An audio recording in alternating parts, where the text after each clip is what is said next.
Ya, bismillahirrahmanirrahim. Assalamualaikum warahmatullahi wabarakatuh. Waalaikumsalam. Alhamdulillahirabbil alamin, pada pagi hari ini kita nikmat yang sebentar, ada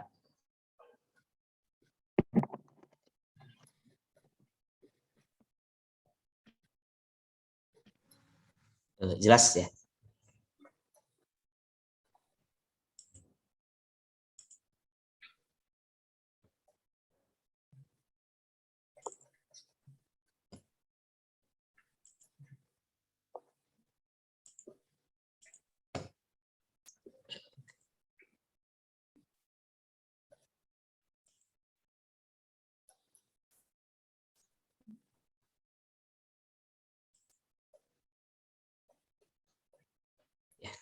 Saya ulangi, bismillahirrahmanirrahim. Alhamdulillahirrahmanirrahim, pagi hari ini kita bisa bertatap muka pada mata kuliah diskursus kritik hadis, dan insya Allah pada pagi hari ini adalah pemakalah terakhir, yaitu saya yang akan membahas tentang komparasi antara dua tokoh ilmu hadis, ilmu hadis di Indonesia, yaitu Bapak Muhammad Syuhdi Ismail dan Bapak Ali Mustafa Yakub. Sebetulnya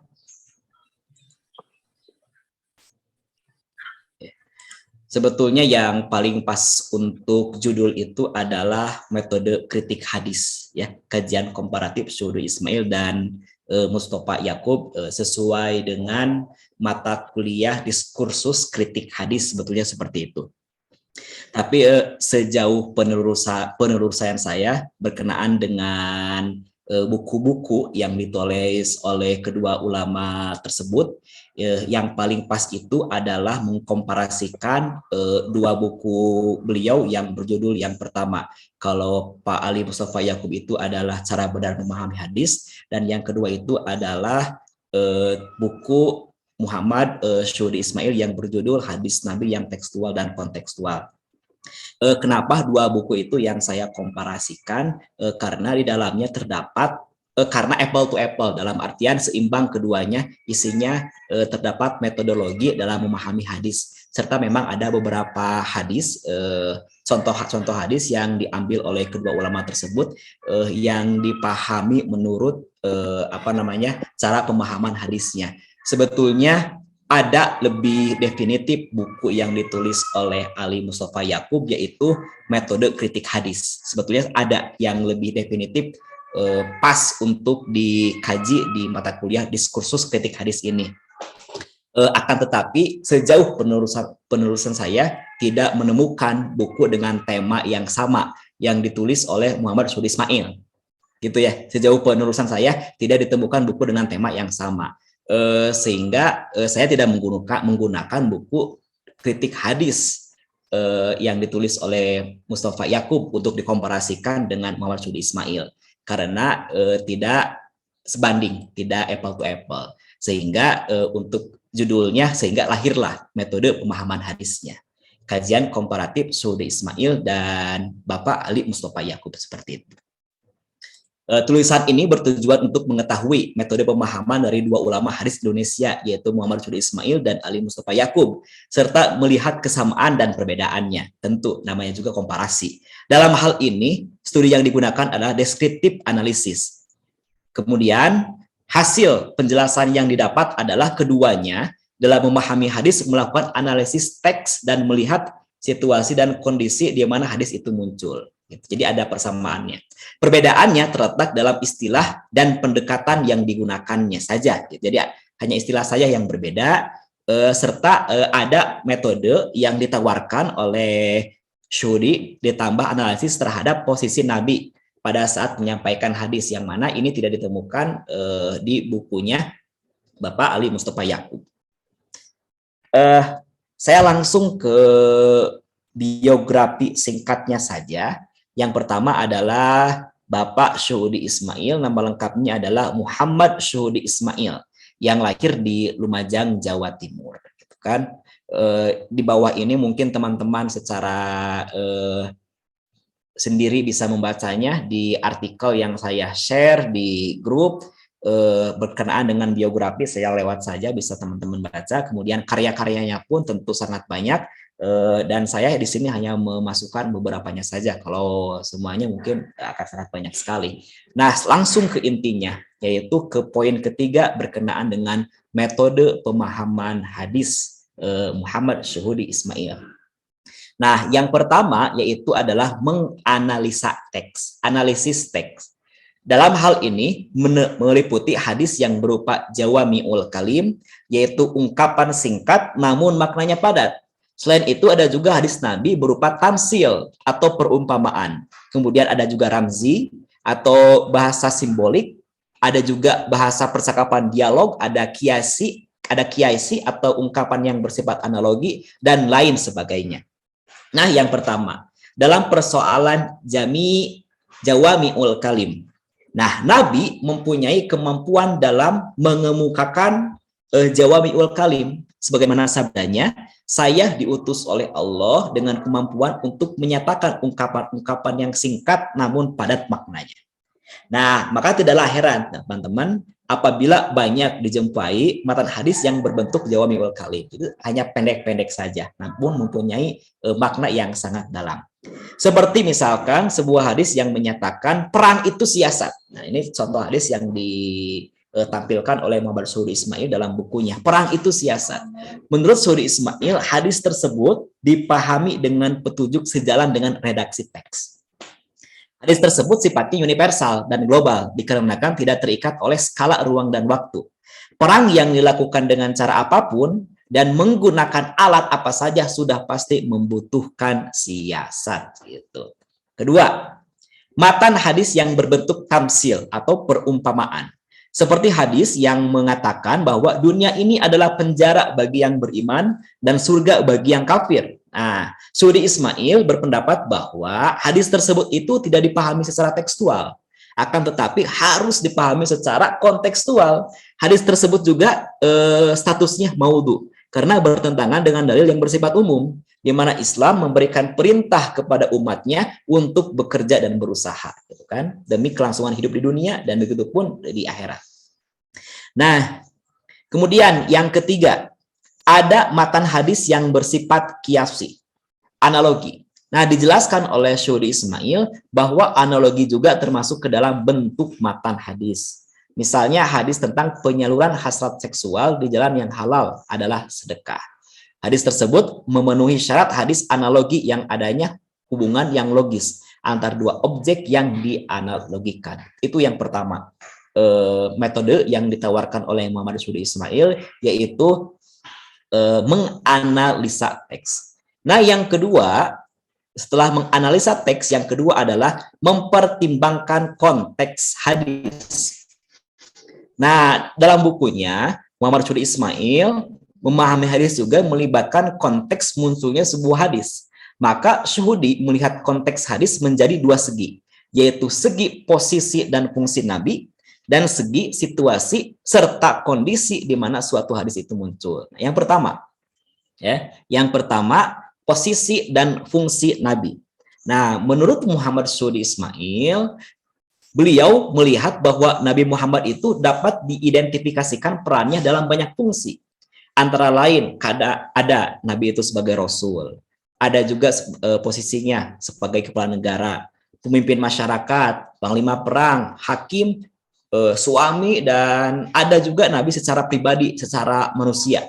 Nah, contoh hadis ketika posisi Nabi sebagai Rasul adalah hadis tentang Nabi diberi 5 karunia yang mana belum pernah diberikan kepada nabi-nabi sebelumnya. Nah, contoh hadis ketika posisi Nabi sebagai kepala negara atau pemimpin masyarakat adalah hadis tentang Nabi tentang kepala negara itu adalah dari suku Quraisy.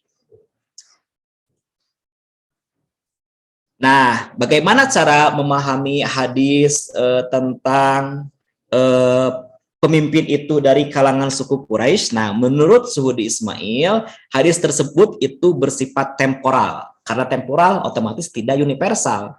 Hal ini disebabkan karena adanya indikasi atau korina berupa ketetapan yang bersifat primordial, yaitu mengutamakan orang-orang dari suku Quraisy. Maka dari itu, jika dimaknai dengan tekstual saja, hadis tersebut tidak tepat.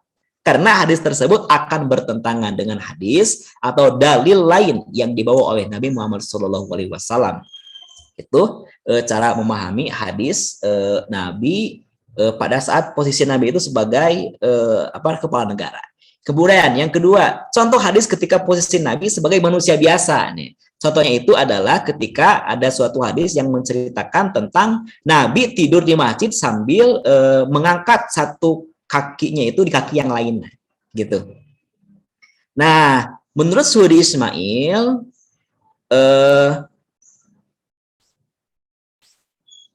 meletakkan kaki di atas kaki lain itu, menurut Suhudi Ismail adalah posisi yang dianggap oleh Nabi itu merasa nyaman. Nah, perbuatan Nabi tersebut memunculkan hadis tentang kapasitas Nabi sebagai pribadi atau manusia biasa saja. Nah, dari pendapat Suhudi Ismail tersebut, muncul konsekuensi bagi umat Islam yang boleh berbeda posisi tidurnya dengan Nabi karena kenyamanan ditentukan oleh pribadi masing-masing. Ya. Ada yang nyaman tidur di sofa, ada yang nyaman tidur di samak, ada yang nyaman tidur di ubin langsung. Nah, itu tidak usah khawatir bertentangan dengan Nabi Muhammad SAW. Karena standar nyaman tidur setiap orang itu bisa berbeda-beda. Nah, dari beberapa penjelasan hadis di atas, Suhudi Ismail menyatakan bahwa ketika hadis tersebut muncul, hendaklah dilihat dan dihubungkan dengan petunjuk sesuai dengan fungsi dan posisi Nabi Muhammad SAW. Apabila hadis itu muncul ketika posisi dan fungsi Nabi sebagai Rasul, maka hadis tersebut bersifat universal dan global. Ketika posisi dan fungsi Nabi sebagai manusia biasa, sebagai pemimpin negara, atau sebagai hakim, dan lain sebagainya, maka hadis tersebut tidak bersifat secara universal, melainkan hadis tersebut akan bersifat secara lokal atau temporal, sebagaimana penjelasan di atas. Itu ya, yang pertama. Poin pertama dari mempertimbangkan konteks hadis yaitu dilihat posisi dan fungsi Nabi saat beliau melontarkan. Yang kedua, yaitu situasi dan kondisi di mana suatu hadis muncul. Nah, hadis pada kemunculannya melibatkan situasi dan kondisi yang mengitarinya. Situasi dan kondisi yang mengitari munculnya hadis ini dapat secara tetap maupun berubah-ubah. Karenanya, dari sisi tersebut setidaknya memunculkan hadis dapat dibagi menjadi dua bagian, yaitu yang tetap dan tidak tetap atau berubah-ubah gitu. Jadi dari poin ini melahirkan anak lagi atau melahirkan cabang lagi, yaitu konteks situasi yang tetap dan konteks situasi yang tidak tetap. Yang pertama yaitu konteks situasi dan kondisi yang tetap. Situasi dan kondisi yang melatar belakangi kemunculan suatu hadis secara tetap maksudnya adalah tidak ada hadis lain yang muncul dengan situasi dan kondisi yang berbeda. Nah, dari sini Muhammad Suhudi Ismail masih membagi lagi kepada dua bagian, yaitu hadis yang mempunyai sebab spesifik khusus dan ada pula hadis yang mempunyai sebab yang umum atau tidak secara khusus. Jadi satu poin melahirkan poin lagi, dari poin itu melahirkan lagi. Gitu. Yang pertama adalah hadis yang mempunyai sebab khusus. Pada bagian ini, hadis muncul dengan mempunyai karakter sebab yang spesifik dan bersifat universal. Contoh hadis tentang urusan dunia di mana Rasulullah SAW bersabda, kamu sekalian lebih mengetahui tentang urusan duniamu. Nah, jika hadis tersebut dipahami secara tekstual, maka pemahaman yang terjadi adalah ketidaktahuan Nabi tentang urusan dunia.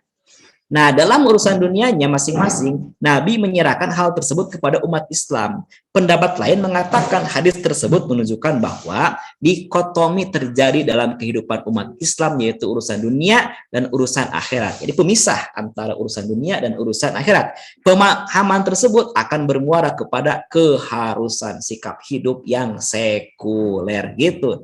Jadi kalau memahami hadis tadi secara tekstual. Nah, hadis tersebut sebenarnya tidak mengatakan bahwa Nabi benar-benar buta terhadap urusan dunia.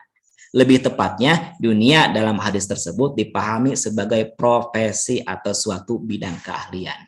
Maksudnya gimana? Maksudnya adalah Nabi tidak memiliki keahlian sebagai petani sebagaimana tertera dalam asbabul wurudnya. Maka dari itu petani lebih memahami tentang dunia pertanian daripada Nabi Muhammad SAW. Nah, maka dalam bukunya, menurut Muhammad Syuri Ismail, hadis tersebut harus dipahami dengan kontekstual, bukan tekstual.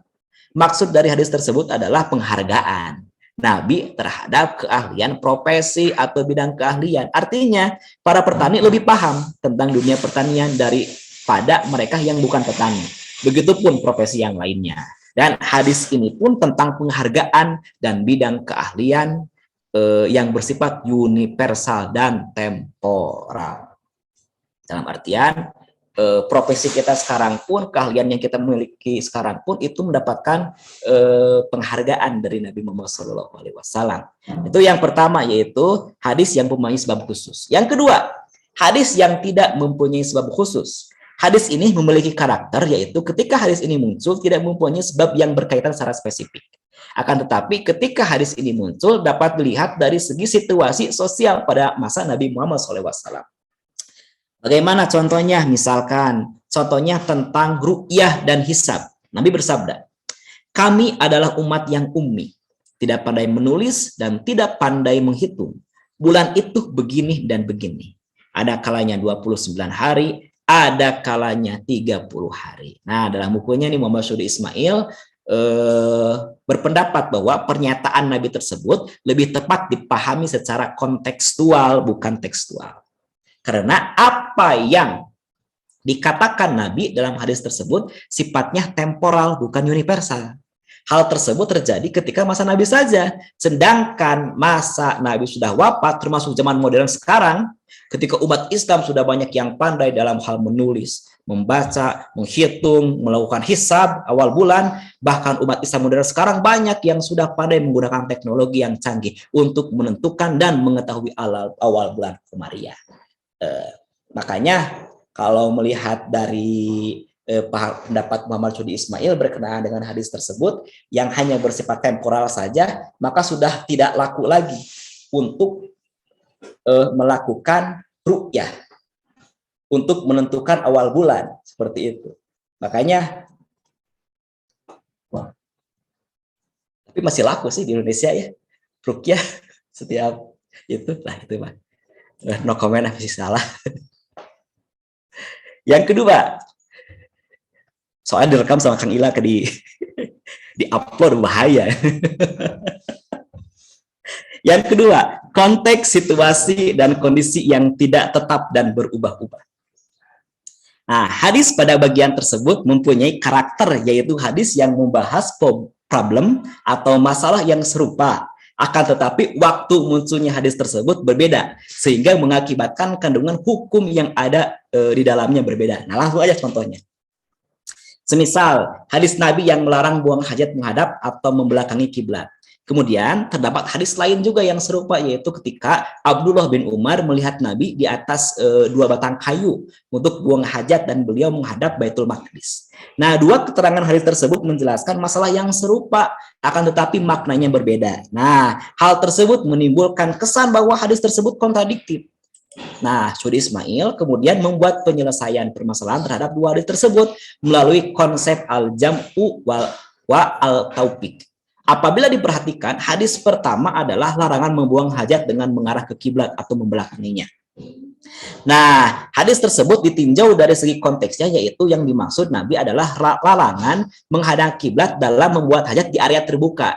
Sedangkan hadis yang kedua adalah konteksnya itu di mana ketika berada di area tertutup atau ruangan. Nah, dari penjelasan tersebut, Syuri Ismail menempatkan dua hadis di atas sesuai dengan konteksnya. Nah, dari itulah kurang lebih paparan berkenaan dengan bagaimana cara memahami hadis yang ditawarkan oleh Muhammad Syuri Ismail sehingga melahirkan mana yang dapat dipahami, yang harus dipahami secara tekstual dan mana yang tidak bisa dipahami secara tekstual. Itu yang pertama ya, menurut Muhammad Syuri Ismail. Dengan poin-poin tadi di atas. Nah, yang kedua nih, sebelum dikomparasikan, yang kedua kita ungkap dulu bagaimana cara memahami hadis yang ditawarkan oleh Bapak Ali Mustafa Yakub. Nah, secara biografinya mungkin saya lewat dulu ya, karena bisa dibaca. Karya-karyanya pun sangat banyak sekali, dan di sini saya tidak mencantumkan semuanya karena sangat banyak sekali. Nah, yang selanjutnya ini metode pemahaman hadisnya yang ada di dalam buku Cara Benar Memahami Hadisnya. Nah, metode pemahaman hadis Ali Mustafa Yakub sudah terkonsep secara langsung. Metodenya tergambar dalam bukunya yang berjudul Cara Benar Memahami Hadis. Nah, buku tersebut menjelaskan secara rinci bagaimana cara memahami hadis yang benar. Ali Mustafa Yakub mengatakan bahwa terkadang yang dimaksud dari suatu hadis adalah kandungan secara tekstual, sehingga maksud seperti ini harus diamalkan. Terkadang juga yang dimaksud adalah kandungan secara kontekstual, sehingga pengamalannya pun harus secara kontekstual. Nah, gini gitu. Jadi ketika mengkomparasikannya itu apple to apple, sebanding antara Muhammad Syuhudi Ismail dan Ali Mustafa Yakub.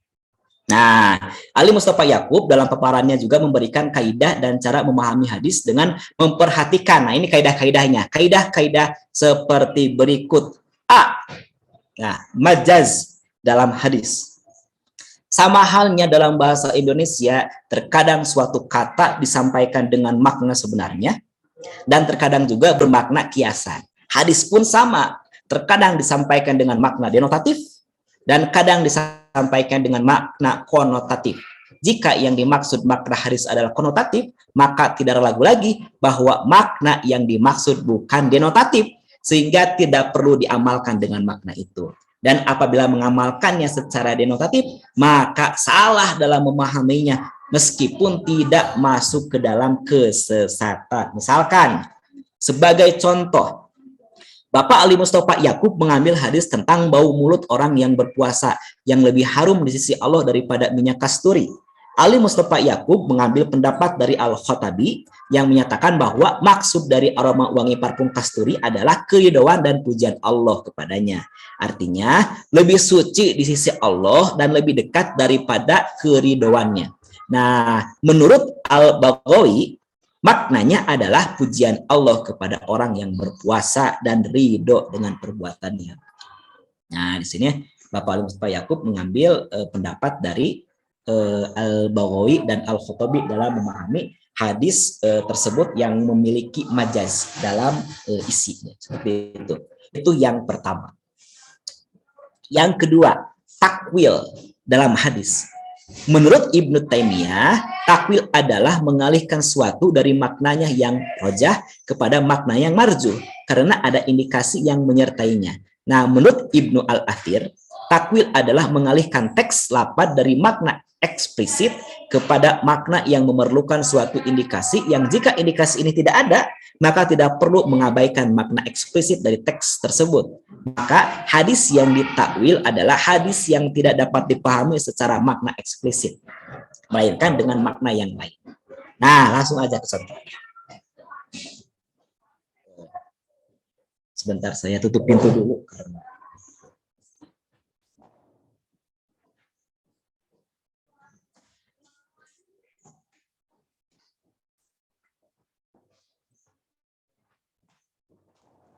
contohnya, takwil dalam hadis adalah hadis tentang Allah turun ke bumi pada sepertiga malam terakhir.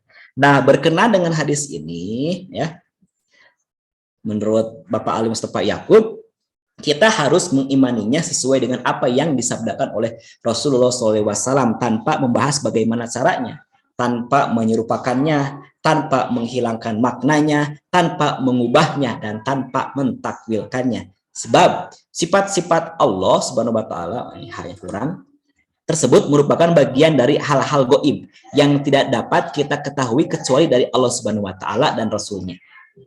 Sedangkan dalam hal ini Allah dan Rasul-Nya tidak menjelaskan maknanya. Maka kita tidak dapat memahami kecuali yang disampaikan oleh Allah dan Rasul-Nya. Sehingga apabila ada ulama yang mengatakan bahwa nuzul itu memiliki beberapa makna, namun kita tetap tidak mampu menentukan makna manakah yang dikehendaki Allah dan Rasul-Nya dari makna-makna tersebut. Seperti itu ya. Yang kedua yaitu takwil dalam hadis. Yang ketiga,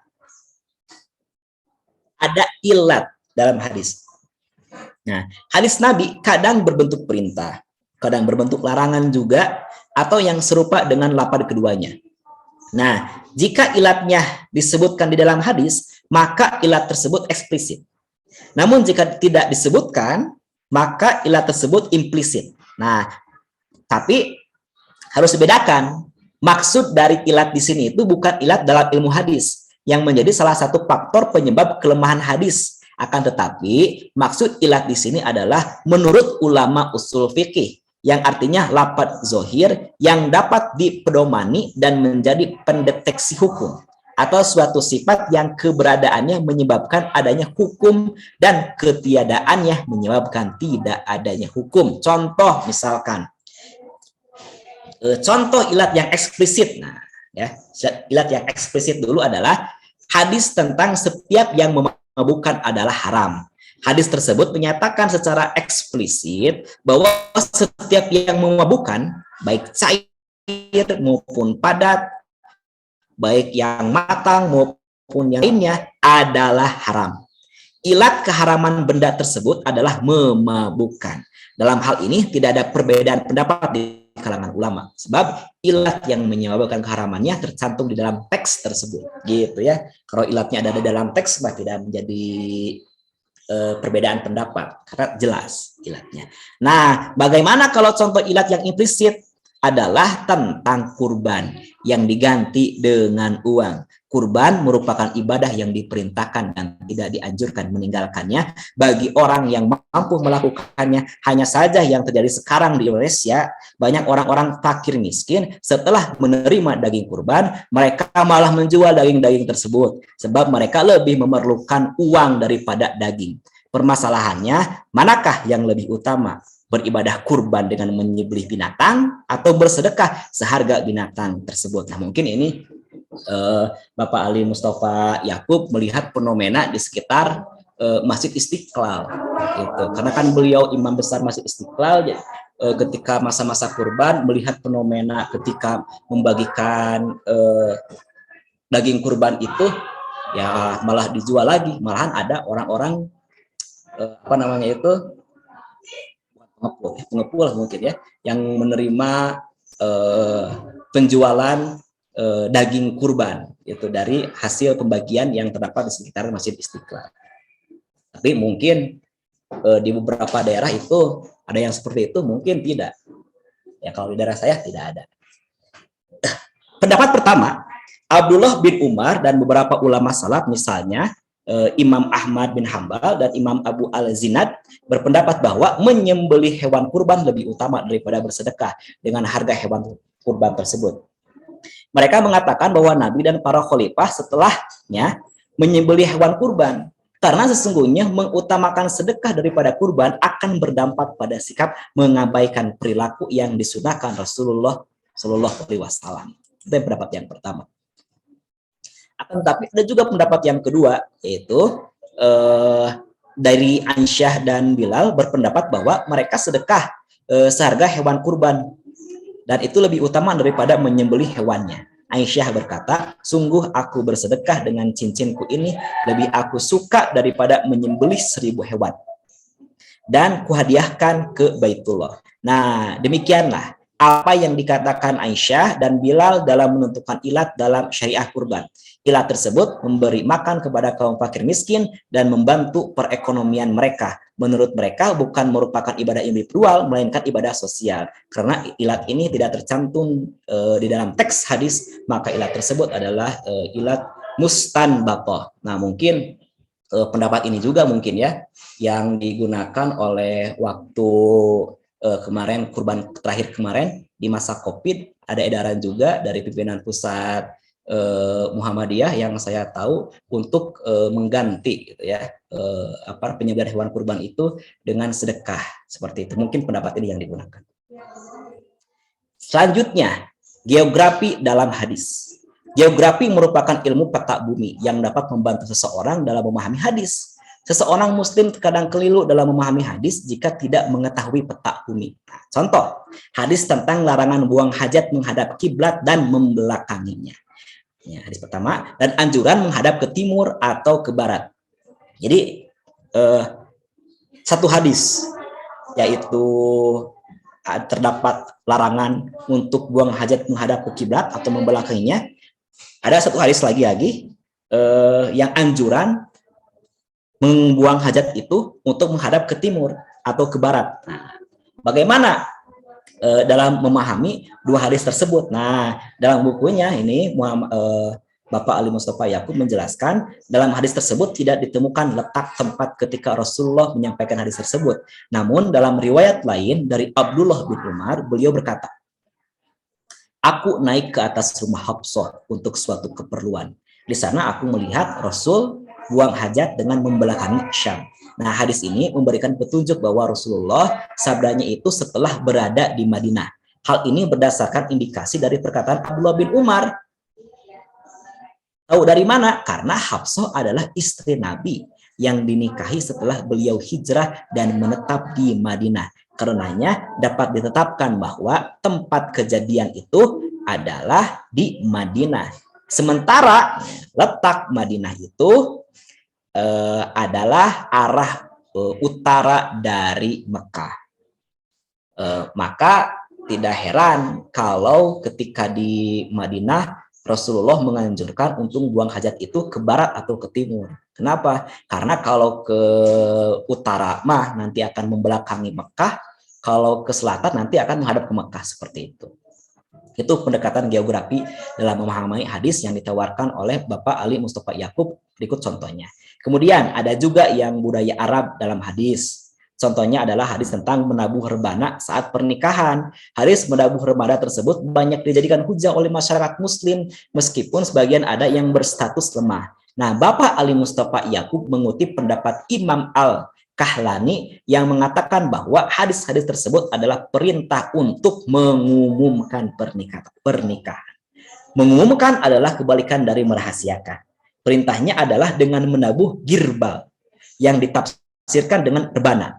Nah, dalam hal ini Bapak Ali Mustafa Yakub berpendapat atau sependapat dengan Imam Al-Kahlani yang mengatakan bahwa menabuh rebana bukanlah suatu kewajiban, namun hanya saja sebatas sunnah saja. Dalam hal mengumumkan pernikahan, menurut Bapak Ali, boleh saja dilakukan dengan cara lain selain menabuh rebana. Karena rebana merupakan alat musik budaya Arab pada masa Nabi.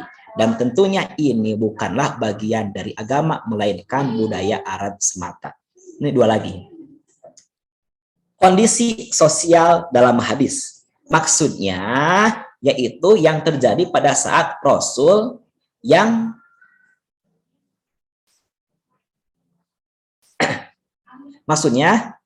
terjadi pada saat Rasul yang membantu dalam memahami sebuah hadis. Kondisi sosial yang terjadi pada saat itu tentu berbeda dengan saat kita sekarang. Dengan demikian, hadis yang diriwayatkan berkaitan dengan kondisi saat itu tidak dapat diamalkan secara tekstual pada kondisi berbeda saat ini.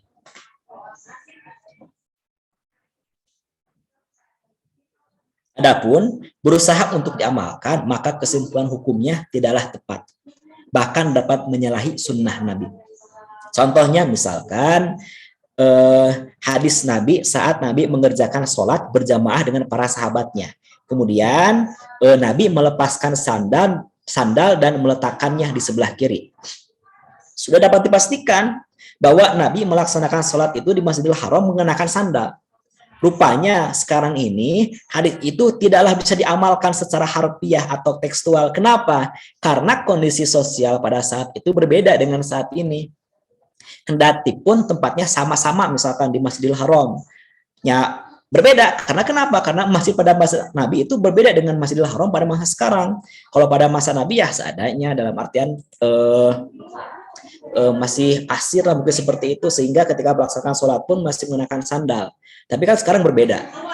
Ada yang pakai keramik, ada yang pakai karpet gitu kan, ada yang pakai marmer dan lain sebagainya. Dan itu tidak memungkinkan atau tidak mungkin. Kalau mengikuti hadis Nabi yang memakai sandal itu ya tidak mungkin untuk mengenakan sandal ke dalam masjid gitu. Apalagi karpet susah dibersihkan. Nah, yang terakhir nih, latar belakang hadis. Contohnya adalah hadis yang mengatakan bahwa Allah Subhanahu wa taala menguatkan agama ini dengan laki-laki yang durhaka. waduh kan ruas gitu kan ya ketika mendengar hadis Allah menguatkan agama ini dengan laki-laki yang durhaka. Wah, kalau tidak tahu latar belakangnya bisa bahaya. Makanya di sini menurut Ali Mustafa Yakub, kebingungan ini akan terjawab dengan mengetahui asbabul wurudnya. Nah, Imam Muslim meriwayatkan dari Abu Hurairah, ia berkata, kami ikut bergabung bersama Rasul waktu perang Hunain. Beliau bersabda untuk seorang laki-laki yang mengaku orang Islam. Kata Nabi, orang ini adalah ahli neraka. Saat perang berkecamuk, laki-laki tadi itu ikut berperang dengan semangat, sehingga ia terluka. Kemudian ada yang berkata, wahai Rasul, laki-laki yang engkau sebut masuk neraka itu, hari ini dia sudah berperang dengan penuh semangat dan meninggal. Nabi bersabda, ia ke neraka, kata Nabi. Pada saat kaum muslimin bimbang karena ucapan Nabi, tiba-tiba ada yang berkata, ia tidak meninggal. Ia terluka parah pada malam hari. Ia merasa tidak kuat lagi karena luka parahnya. Sehingga akhirnya ia bunuh diri. Nah, jadi dia itu meninggal bukan karena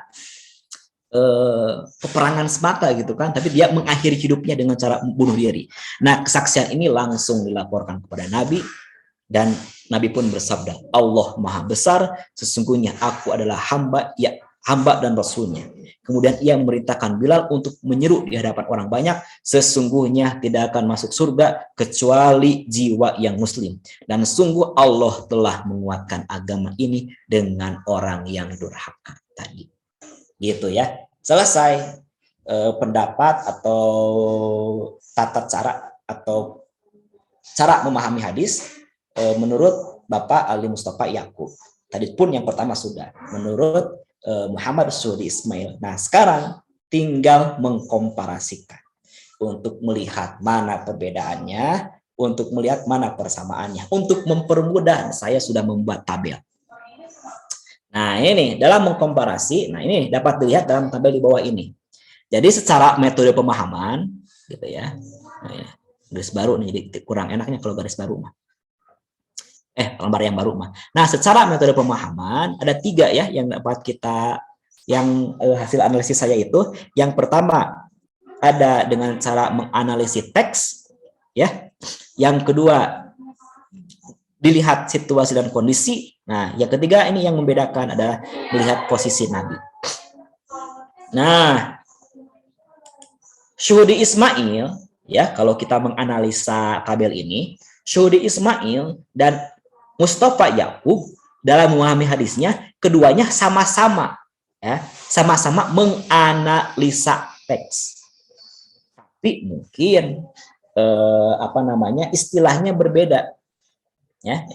Yang kalau Syuhdi Ismail itu Jami al-Kalim ya, melihat teks hadis yang berbentuk Jami'ul Kalim, sehingga bagaimana cara memahami hadisnya, tamthil, ramzi, kiasi gitu kan. Nah, kalau Ali Mustafa Yakub, mana yang majaz, mana yang takwil, mana yang ilat, mana yang dapat dipahami secara tekstual, mana yang dapat dipahami secara kontekstual. Itu dari segi menganalisa teks. Yang kedua dari segi melihat latar belakang situasi dan kondisi yang melatar belakangi munculnya suatu hadis. Nah, kalau menurut Syuhdi Ismail, ketika melihat hadis berdasarkan situasi dan kondisi, itu dapat dibagi menjadi 2 bagian. Yang pertama, melihat konteks situasi dan kondisi yang tetap. Yang kedua, melihat konteks situasi dan kondisi yang tidak tetap. Nah, untuk yang tetap, itu dibagi 2 lagi. Gitu ya. Ada yang mempunyai sebab khusus, dan ada yang tidak mempunyai sebab khusus. Nah, kalau menurut Mustafa Yakub, dalam melihat situasi dan kondisi, itu dapat dilihat apakah mempunyai latar belakang geografis, gitu kan? Yang kedua, tradisi masyarakat Arab. Yang ketiga, sosiologis masyarakat Arab. Dan yang ketiga, asbabul wurudnya atau latar belakangnya. Nah, bedanya di sini nih. Kalau Muhammad Syuhdi Ismail itu dia menawarkan lebih lah dalam bukunya itu melihat posisi Nabi sebagai Rasul, gitu, pemimpin negara, panglima perang, hakim, pribadi, sehingga dari melihat posisi Nabi ini dapat membedakan mana hadis yang bisa dipahami secara tekstual dan mana hadis yang harus dipahami secara kontekstual. Nah, sedangkan kalau Bapak Ali Mustafa Yakub tidak mencantumkan, menganalisa posisi Nabi saat menyampaikan hadis seperti itu. Itulah mungkin rangkuman rangkuman dari komparasi antara metode pemahaman Syuhudi Ismail dan Mustafa Yakub yang dapat saya sampaikan dalam bentuk tabel di bawah ini. Jadi dapat dilihat mana persamaannya dan mana perbedaannya. Nah, mungkin dari bawah-bawah ini itu hanya melihat contoh kesamaan pada saat memahami suatu hadis yang baik yang ditawarkan oleh Muhammad Syuhudi Ismail maupun yang ditawarkan oleh Bapak Ali Mustafa Yakub. Tapi di sini teks hadisnya ternyata saya baru kelihatan nih ketika dibuat menjadi PDF ternyata gagal ya. Mungkin nanti saya akan share juga yang wordnya supaya lebih melengkapi ini teks hadisnya. Mungkin seperti itu kesimpulannya adalah Syuhudi Ismail dan Mustafa Yakub adalah dua ulama hadis Indonesia yang telah banyak menghasilkan karya yang menjadi rujukan pelajar, mahasiswa di Indonesia khususnya. Dari keduanya pun lahir metode-metode dalam memahami hadis Rasulullah serta metode kritik hadis. Tentu metode-metode itu bertujuan untuk mengetahui maksud dan tujuan serta pemahaman yang sebenarnya dari sebuah teks hadis, gitu kan ya. Jadi mau baik itu metode memahami hadis maupun metode mengkritik hadis, dua-duanya sama, gitu kan. Maksud dan tujuannya itu adalah untuk mendapatkan pemahaman yang sebenarnya dari sebuah teks hadis. Nah, dalam memahami hadis, keduanya sama-sama menggunakan metode analisis teks dan konteks sebuah hadis muncul. Walaupun sama, akan tetapi ada sedikit perbedaan dalam hal pendekatannya. Misalkan, Syuhudi tadi ya, yang di atas itu dalam menganalisis teksnya, memperhatikan kepada jami'ul kalim, tamsil, ramzi, dan kiasi. Sedangkan kalau Mustafa Yakub memperhatikan kepada mazaz dalam hadis, takwil dalam hadis, dan ilat dalam hadis. Kemudian dalam hal analisis konteksnya, Syuhudi melihat apakah hadis itu muncul di konteks yang tetap atau tidak tetap. Dan kalau tetap, apakah sebabnya khusus atau tidak khusus. Sedangkan kalau Mustafa Yakub dalam analisis konteksnya memperhatikan geografis masyarakat Arab, tradisi masyarakat Arab, sosiologis masyarakat Arab, dan aspek historis kemunculan suatu hadis. Satu lagi, yang menjadi perbedaannya adalah Syuhudi Ismail menampilkan analisa kepada hadis yang keluar yang dikaitkan dengan kondisi Rasul saat menyampaikannya. Apakah Rasul menyampaikan hadis itu kondisinya sebagai nabi, sebagai pemimpin masyarakat, keluarga, hakim, panglima perang, manusia biasa, atau yang lainnya. Nah, tidak ditemukan rincian khusus dalam metodologi pemahaman hadis yang ditawarkan oleh Mustafa Yakub berkaitan dengan posisi nabi tersebut. Sekian. Terima kasih atas perhatiannya. Maaf apabila banyak kekurangan dalam menyampaikan baik secara lisan maupun tulisan yang disampaikan. Akhirul kalam, mohon masukannya dari teman-teman semua sebagai bahan untuk menyempurnakan tugas ini sehingga saya lulus di mata kuliah ini dengan predikat memuaskan atau A. Terima kasih. Assalamualaikum warahmatullahi wabarakatuh. Waalaikumsalam warahmatullahi wabarakatuh.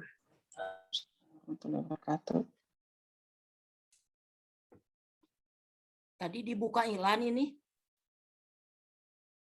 Gimana, Bu? Ya, Bu. Tadi dibuka sama Ilan enggak?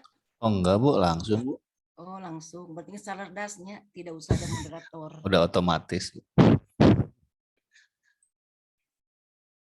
Terima kasih Aprijal, Ibu apresiasi ya dengan semangat karena kopi mungkin di depan laptop kamu. Iya, Bu. Gimana semuanya sehat? Juber, Nasir, kemana Nasir? Awas jangan kegoleran Nasir.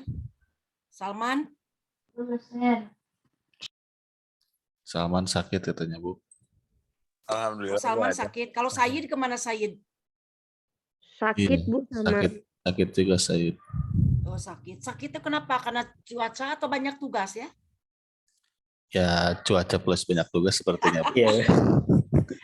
Ya, kata Ibu, Nasir aktif ya karena kita hanya beberapa gelintir di sini. Mahasiswanya aktif, supaya hidup semuanya kecuali yang sakit tidak bisa aktif di layar. Sopi, kamu di Tasik sehat?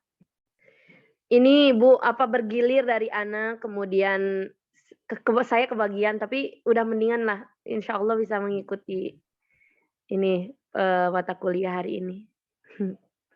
Dingin ini maksud tadi ikhtiarnya lebih ditingkatkan lagi. Ya. Ibu di akhir ini pasti ya tadi di jam 6 itu Ibu sudah apa tuh? Karena sekarang mah harus berbasis data ya. Ilan nanti Ibu share ke kamu tentang kehadiran. Apa adanya aja. Jadi harus ada fisik yang terlihat di kalau di Meet itu kan catatan Ibu saja, tapi harus yang terlihat nanti POM-nya dikasih ke Ilan untuk di tanggal berapa misalnya Aprijal tidak masuk karena alasan mungkin setip miring bisa sakit ya, bisa tidak ada keterangan, bisa A saja. Nah, itu ya. Ini untuk setoran nanti ke Wadir 1 ya. Itu yang kedua data karena harus berbasis jurnal ini pekerjaan Ibu yang sangat akan menguras waktu dan pemikiran Sophie ya, karena ini belum bimbingan nih, semuanya belum bimbingan di minggu ini. Tapi minggu ini Ibu akan memberikan waktu 10 hari, di atas 10 hari Ibu tidak akan membimbing kalian ya. Semuanya harus merapat ke Ibu ya, supaya yang hari ini ternilai Ibu bukan Ibu yang menilai ya. Juga karena ini adalah mau masuk ke template jurnal, jangan sampai Ibu tidak mau dibolak-balik diberikan kepada kamu semuanya juga ke Ibu nanti. Jadi Ibu bimbingannya intensifkan di 10 hari ini. Nanti disosialisasikan oleh Ilan sebagai presiden di kelas IH ini kepada teman-teman yang lain. Ya, usahakan fokuslah minimal 3 hari untuk siapa Pikri kemana Pikri?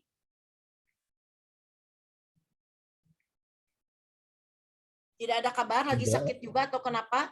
Nggak ada kabar Bu, udah dihubungi tapi nggak ada. Ya, nanti terekam aja apa yang diinginkan Ibu ya. Jadi yang pertama mulai hari ini malam nanti kita mulai intensif bimbingan untuk ke semuanya karena Ibu hanya memberikan 10 hari. Ya, 10 hari intensif fokuskan supaya sebelum minggu ke-4 Desember nilai sudah ada lah. Ya, sudah ada, kita masukkan di salam nanti bisa dibuka oleh semuanya atau fisiknya Ibu diberikan langsung ke TU pasca sarjana. Tidak boleh ada yang kosong, betul, karena susah sekali nanti ngejar-ngejar dosen seperti cutting Anda susah nanti untuk komprehensif karena nyari hanya satu mata kuliah. Ya, karena apalagi sedang daring ini dosen jarang di kampus. Kemudian yang kedua tadi untuk bimbingan Ibu tidak memberikan jeda waktu, silahkan pagi, siang, malam ya untuk tadi selalu berkonsultasi minimal begini. Bu, tema saya sudah mencerminkan, sudah mencerminkan bahasan yang ada dalam tadi artikel saya tidak.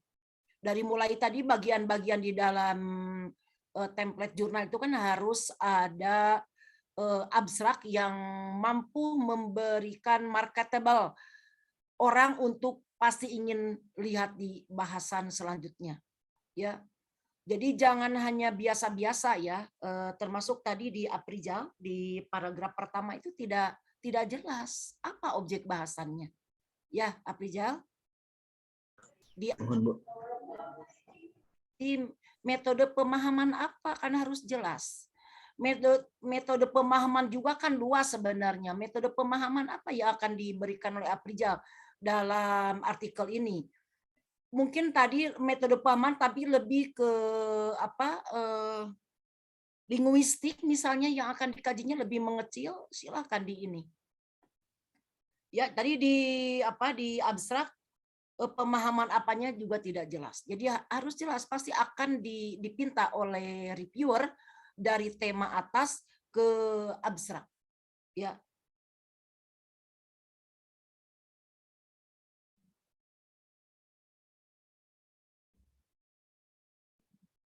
Kemudian tadi di abstrak juga benang merah ini juga belum muncul. Benang merahnya itu seperti apa? Antara dua pemikiran tadi sebenarnya bisa ke wilayah kecil saja apa yang kan tadi ada studi komparatif. Studi komparatif itu kan tadi lebih ke perbedaan. Kalau persamaan juga tadi ditampilkan, tapi perbedaan itu mungkin bisa perbedaan istilah, perbedaan memberikan contoh, perbedaan tadi dalam mendahulukan, mengakhirkan, boleh. Itu ya sekecil apapun, tapi itu udah jelas beda itunya. Jadi semuanya ini sama, ke semuanya Ibu akan intensifkan, khusus untuk 10 akhir ini adalah untuk pasca, dan yang setelahnya Ibu untuk S1 semuanya. Ya. Jadi kalau tidak bimbing minggu ini nanti disosialisasikan ke teman-teman yang lain, cepat merapat ke Ibu untuk selalu Bu, abstrak saya sudah lulus belum? Satu-satu saja. Bu, pendahuluan saya sudah lulus belum? Begitu ya. Jadi ada 2 yang dibahas itu, satu metode penulisan, yang kedua metode konten.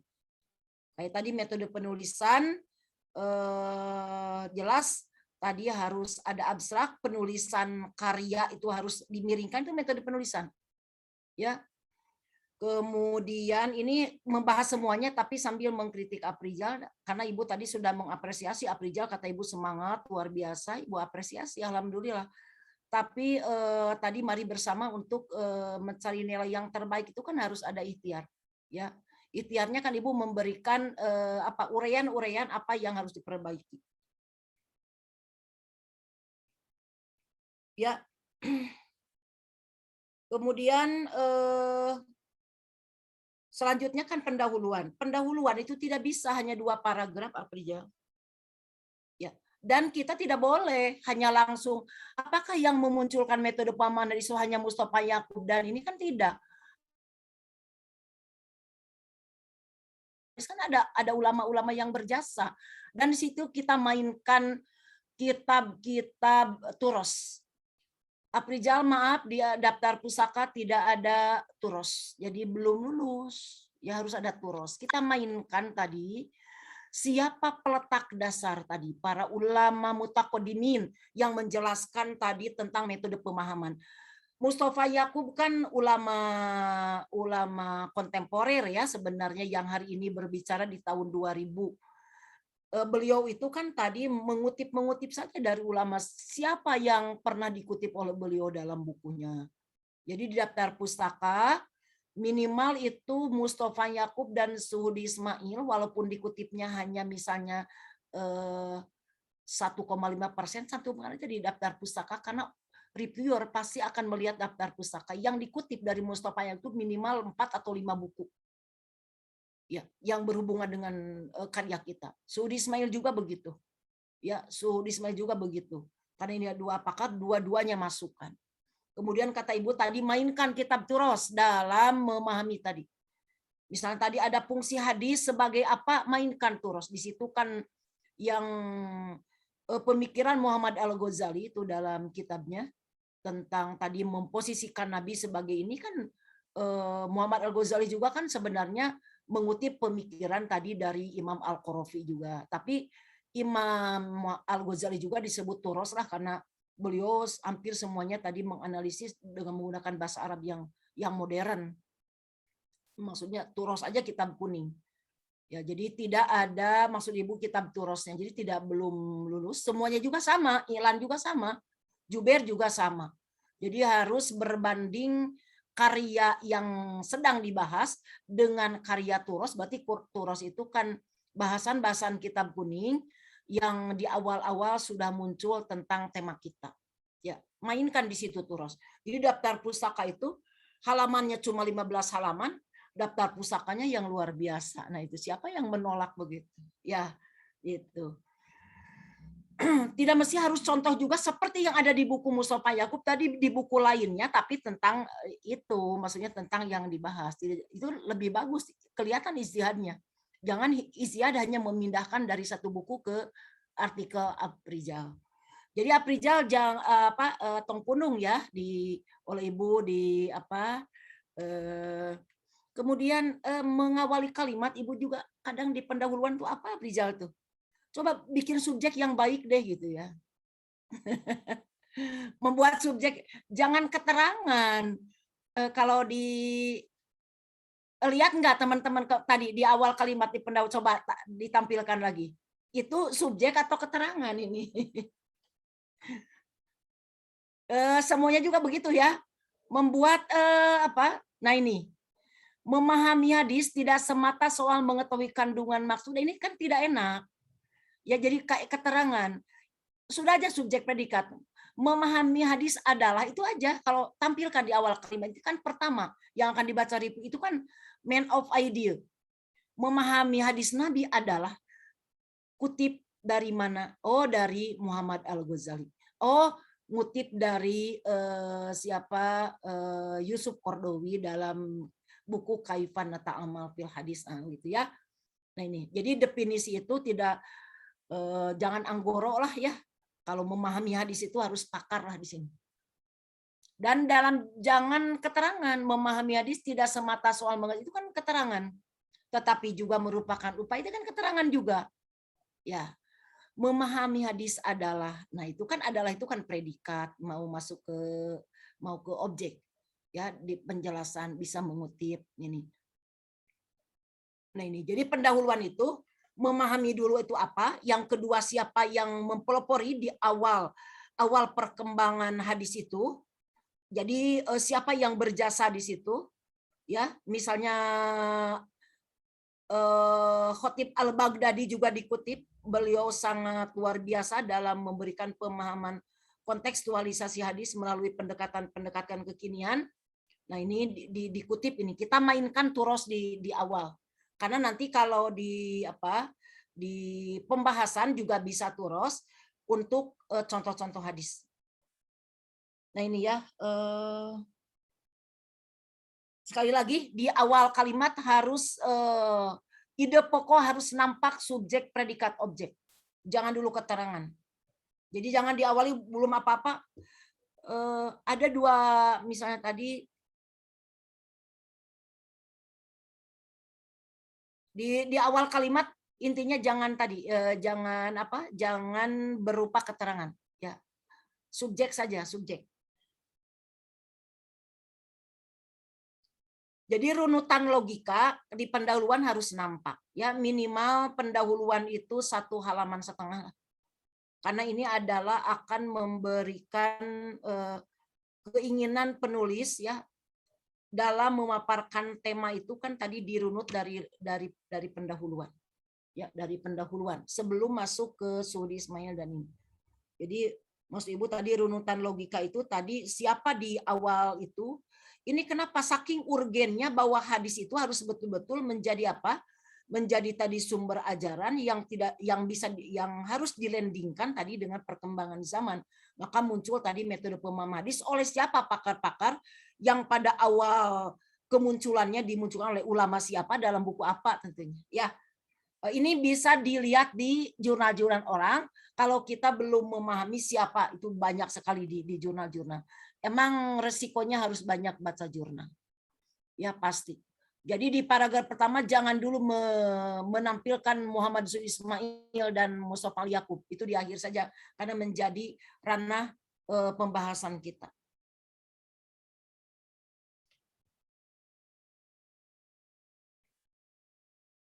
Ya, bisa dipahami ya Prijal yang Ibu baru di abstrak dan pendahuluan bisa dipahami? Iya Bu, bisa dipahami. Di pendahuluan mainkan kata Ibu turos muncul ya, Ya, Bu. minimal 2 turos ya munculkan selain dari informasi buku-buku atau e-book yang ada di dalam kajian ini. Ya, Bu. Bukan tidak boleh mengutip ulama-ulama hari ini, bukan. Turosnya kata Ibu harus muncul. Kenapa? Ya. Kalau judulnya sudah tadi hadis, pasti reviewer itu mana turosnya. Nah begitu ya. Semuanya ini bukan hanya gimana Bu kalau studi hadis di barat kayak Nasir sama turosnya harus muncul. Ketika menampilkan misalnya ada definisi hadis sebelum ke tema khusus, tetap apa itu hadis harus mengutip dari misalnya salah satunya Muqaddimah Ibnu Shalah. Ya, Muqaddimah Ibnu Shalah itu tampil. Untuk fungsinya hadis terhadap Al-Qur'an misalnya kita tampilkan bagaimana Jamaluddin Al-Qasimi menjelaskan tentang ini. Atau tadi ke modernnya Nuruddin Itar itu. Ya, semuanya ini walaupun di barat tetap turosnya harus muncul. Karena kita membahas sumber ajaran hadis yang secara historis itu ya, yang secara historis jelas tadi banyak pakar-pakar yang harus kita hargai dalam bentuk tulisan dengan menampilkan nama dan karyanya dalam seluruh karya-karya kita. Nah itu ya. Kemudian ini pendahuluan sama semuanya kepada teman-teman di IHA. Gunakan bahasa yang baku. Main of idea harus diperhatikan, rujukan turos harus main di sini minimal 2 ya. Kemudian banyaknya 1 halaman setengah ya untuk pendahuluan supaya ini karena orang kalau melihat itu belum apa-apa, wah ini mah secara daftar pusaka sudah mumpuni, padahal belum tentu di dalamnya itu sudah match sebelum dengan tema kan. Nah ini minimal itu sudah masuk tuh ke frame otak kiri penilai itu. Ya, wah rujukannya sudah begini, insya Allah bagus walaupun isinya belum di ini, tapi minimal dari sub-sub tema, kemudian tadi abstrak dan daftar pusaka sudah mewakili, insya Allah bisa lulus. Nah, gitu ya, kita maksudnya tadi kita bermain juga ya di dalam penulisan artikel ini, bermain. Tetap bermainnya juga kita ilmiah, maksudnya tidak menggunakan kebohongan. Ya, jadi itulah, jadi kelulusan abstrak tadi, kemudian tadi di abstrak hasilnya juga belum nampak dalam sampai ke contoh. Abstrak itu 300 atau 350 kata cukup ya. Nah, tapi tadi Ibu, maksudnya tadi perbedaannya di istilah seperti apa? Coba nampakkan sedikit apa. Sudah, kemudian di subbahasan tidak boleh ada titik ya. Tadi perasaan ada titik ya. Sudi sebenarnya sudah bagus, itu nomor 1 udah benar. Ininya mungkin untuk karya walaupun bukan bahasa Arab itu bisa dimiringkan ya. Siapa Aprijal, semuanya juga sama. Kalau ada karya yang menyebutkan karya pakai dimiringkan saja. Di itunya, di misalnya di sini ada apa sih karya siapa ini, Sudi Ismail ya? Mana karyanya? Nah ini kaidah kesohihan sanad hadis. Tahun berapa ini di edisi pertamanya? Pakai tahun deh. Kaidah kesohihan hadis dimiringkan tahun ini. Apalagi karena runutkanlah dari awal artinya misalnya dari mulai tahun 900, 995 terus berurutan sampai terakhirnya.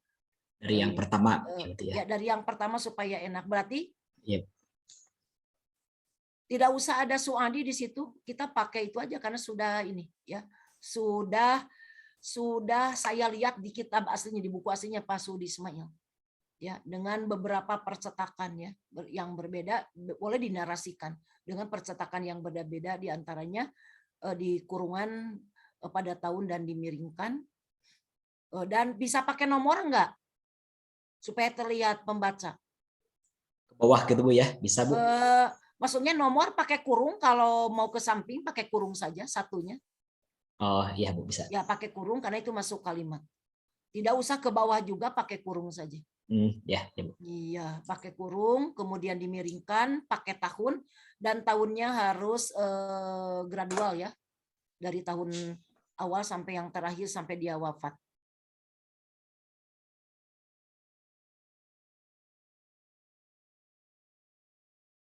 Nah ini karena tadi ada biografi, metode pahaman sudah bagus. Ini ini. Kalau menganalisis teks pertama berarti ada kedua, ada ketiga ya.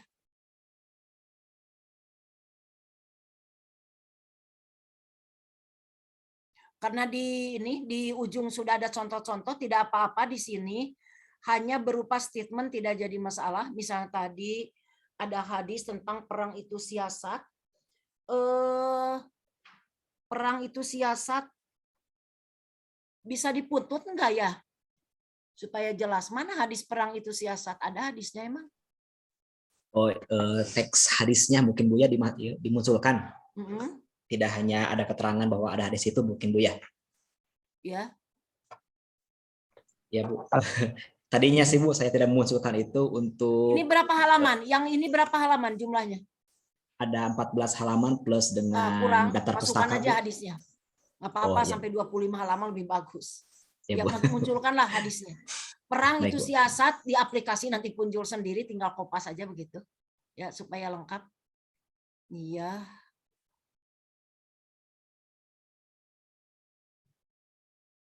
Temanya itu apa sih?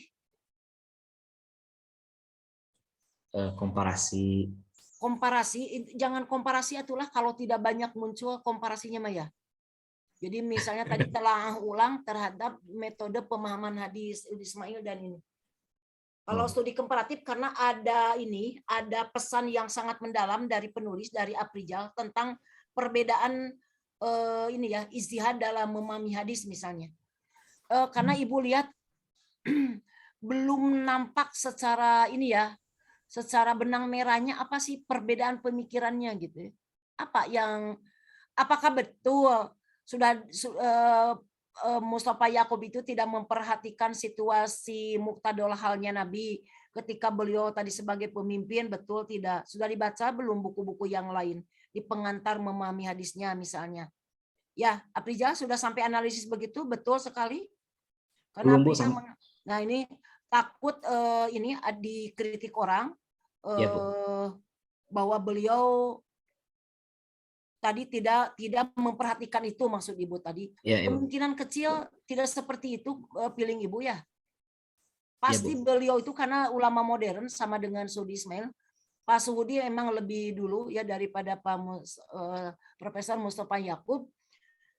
Tapi yakin Ibu sangat memperhatikan karena beliau juga menampilkan hadis secara kontekstual. Ya itu.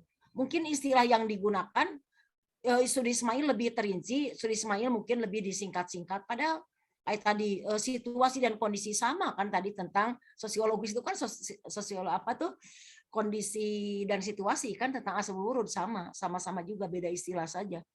Termasuk analisis teks itu kan tadi mensunah para ulama ketika menjelaskan hadis kan sama menjelaskan teori konteks dulu.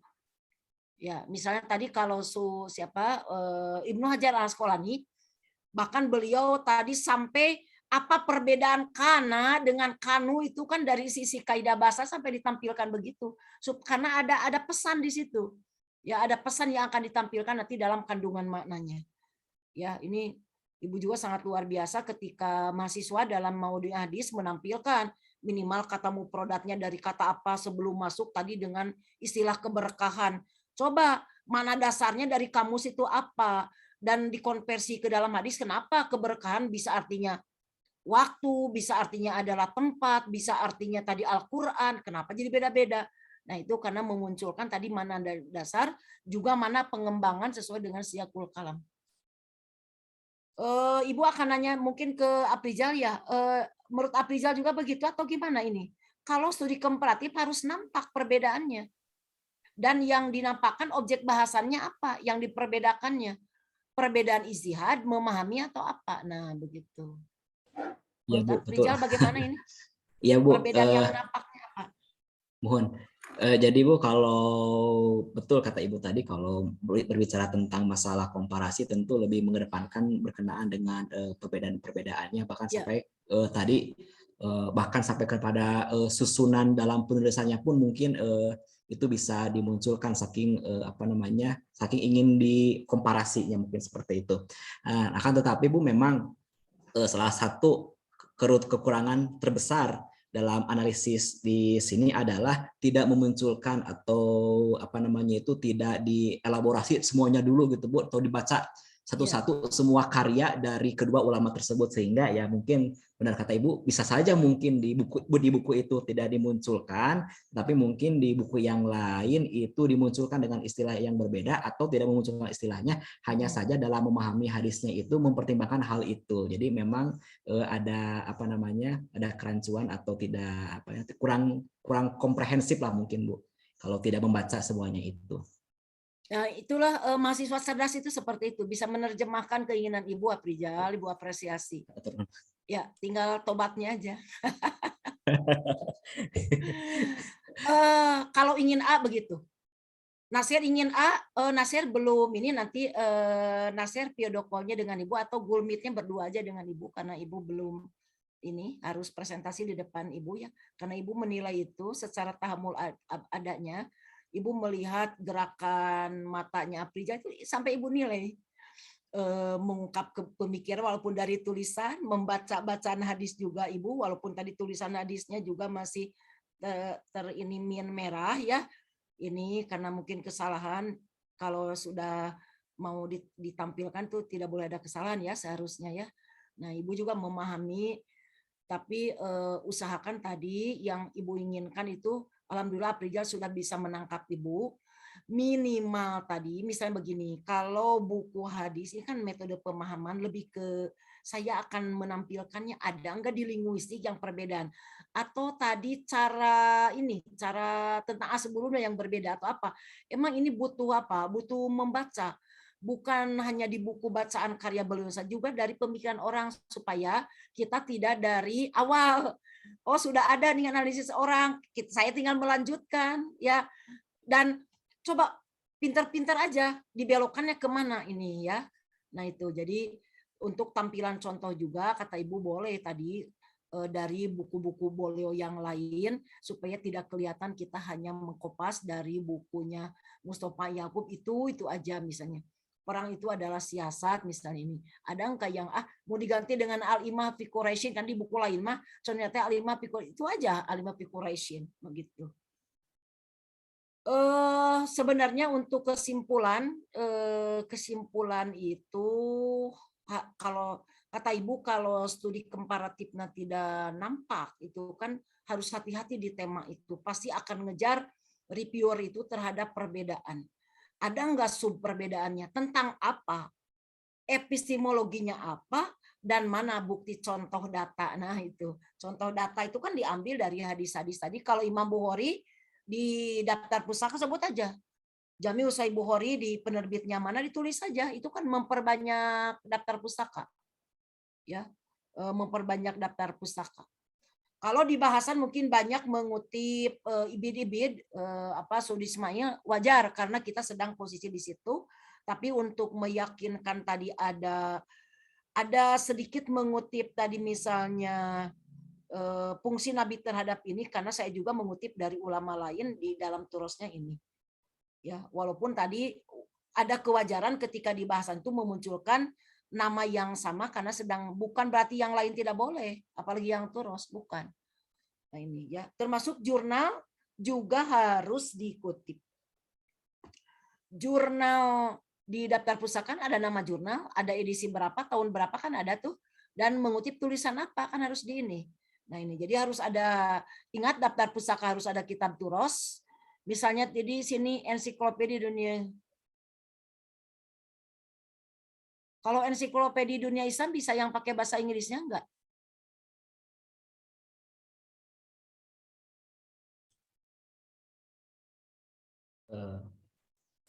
Kalau tidak ada minimal turos posisikan aman. Iya, Bu. Turos B. Ini kan skripsi. Kalau bisa skripsi jangan dulu deh. Ya kalau bisa, walaupun dikutip oleh Aprijal, tapi jangan dulu dimasukkan ke daftar pustaka. Walaupun dikutip tadi, tapi jangan dimasukkanlah dalam daftar pustaka. Ya, baik. Kalau mutawatir, ya, apalagi jurnal yang Sinta 2 itu sangat luas. Tidak boleh ada halaman ini, ya. Di daftar pustaka tidak boleh ada halaman. Ini nama kita buku karya harus dimiringkan juga sama dengan yang tadi.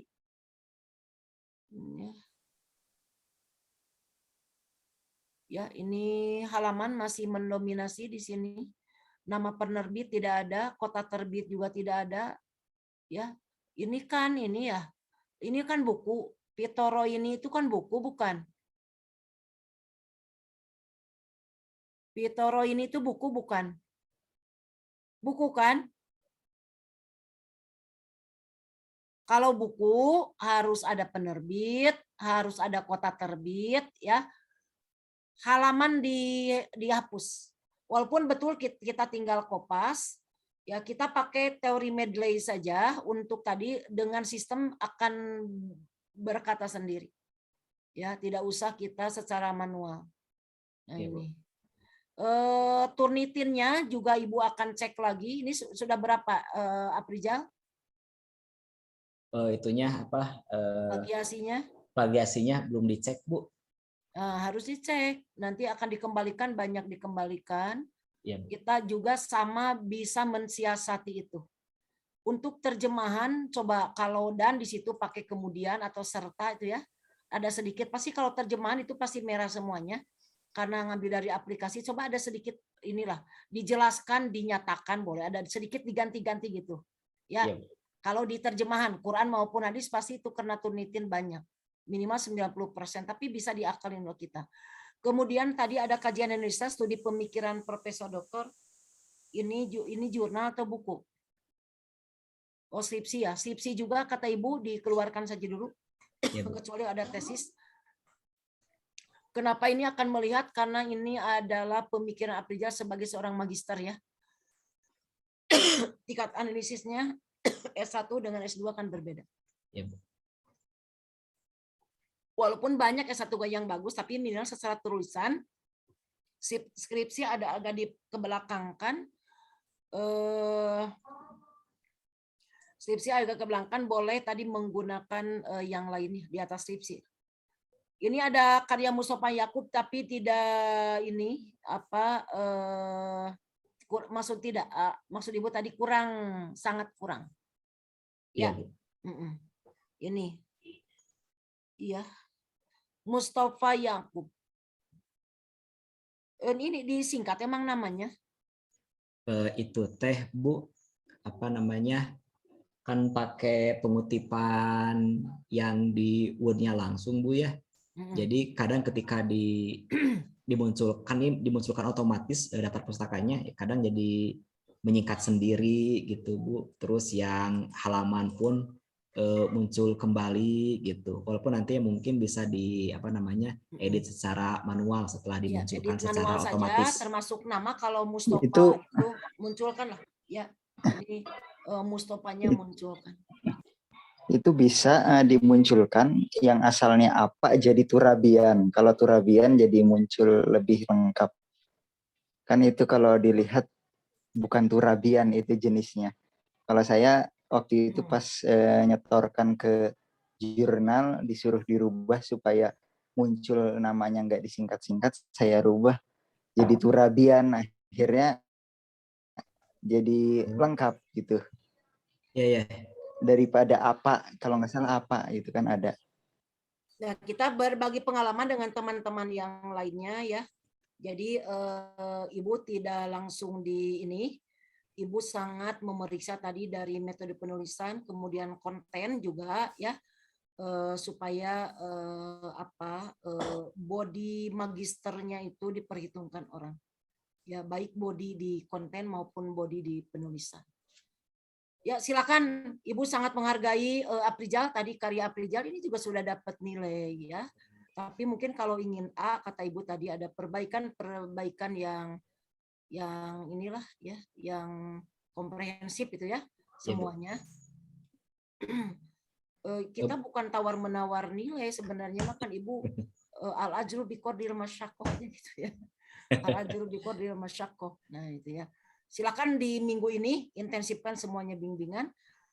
Nasir bisa nanti sore bertemu dengan Ibu, kita berdua aja meet-nya ya, untuk menayangkan kembali kenapa ini kan ada mensunat tahamul ada wala hadis itu. Ibu juga dinilai oleh mahasiswa juga dinilai Ibu dari mulai tadi semangat menulis ya, kemudian mempresentasikan, menjawab argumen-argumen tadi yang memperkuat tulisan kita, itu akan melihat. Silakan bagaimana Aprijal ini supaya tidak bisa menjawab oleh teman-teman, silakan kritik. Ya. Silakan, Dari se- karena dari tadi Aprijal sudah tidak sabar. Kenapa teman-teman tadi tidak menanyakan logika saya, misalnya dalam kajian tamsil misalnya. Saya itu sudah paham tentang balago. Di sini kan kalau tamsil sudah bicara balago kan. Nah itu. Jadi supaya Aprijal itu keluar ilmu-ilmunya yang dapat kita dapat kita simak dan juga bisa paham. Mungkin dengan Bu Dadah tidak paham, dengan Aprijal bisa paham, itu luar biasa.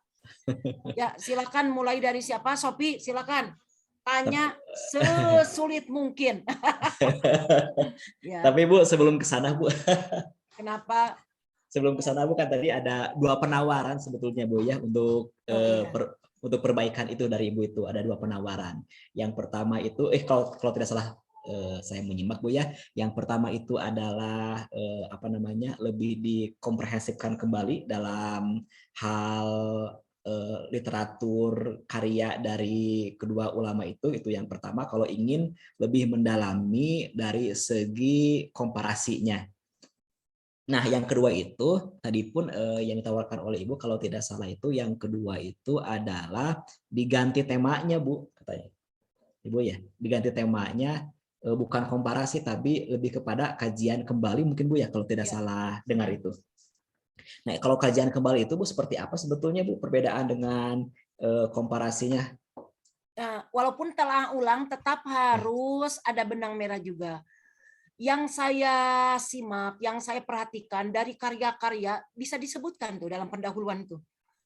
Orang ini membahas ini misalnya ini, tapi belum mendalam kajian tentang linguistiknya misalnya, karena kita akan menampilkan linguistik nanti. Linguistiknya lebih kecil misalnya tentang tamsil saja. Saya senangnya ke Mustafa Yakub dalam menampilkan tamsil itu luar biasa. Contoh-contohnya itu berbeda dengan buku-buku yang di dalam buku induknya misalnya tadi, atau di Sudi Ismail juga sama. Atau Sudi Ismail itu sangat pandai membuat istilah-istilah yang lebih ke Indonesiaannya terlihat. Misalnya tadi ada kaidah mayor ya, ada kaidah minor tadi ya, ada kajian khusus umumnya tadi nampak. Mungkin dari Sudi Ismail kata Ibu tadi bisa melihat keindonesiaannya sangat kental. Jadi ada istilah-istilah yang dibuat oleh Sudi Ismail dalam menjelaskan pemahaman hadisnya. Boleh telah. Kalau studi komparatif memang tadi luar biasa maksud Ibu bisa lebih nampak Aprijal. Sebenarnya lebih bagus itu Aprijal, hanya tinggal tadi cari spesifik mana yang mau dibedakannya itu aja. Tidak apa-apa, hanya satu. Satu juga misalnya tadi hanya ngambil di kaidah bahasa hanya satu tentang tamsil aja boleh. Asal nampak aja nanti itu ya. Mengejar logika itu. Ya, nampak itu apa, teorinya seperti apa, contohnya mana, nah gitu.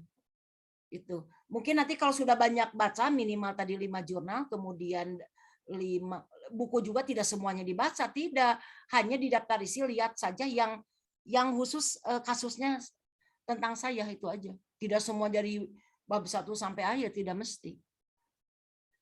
Ya, ada lagi ya Prija? Mohon Bu. Mungkin nanti selanjutnya akan Ya, banyak aja bertanya lah ke Ibu. juga akan Ya, Bu. mengejar logika-logika itu aja, nanti lihat. Yang Ya, Bu. mengejar dari tema ke abstrak, ke pendahuluan, baru ke bahasan. Ya, Bu. Iya. Silakan tadi, katanya Sophie dari tadi belum disapa Ibu Dadah, silakan.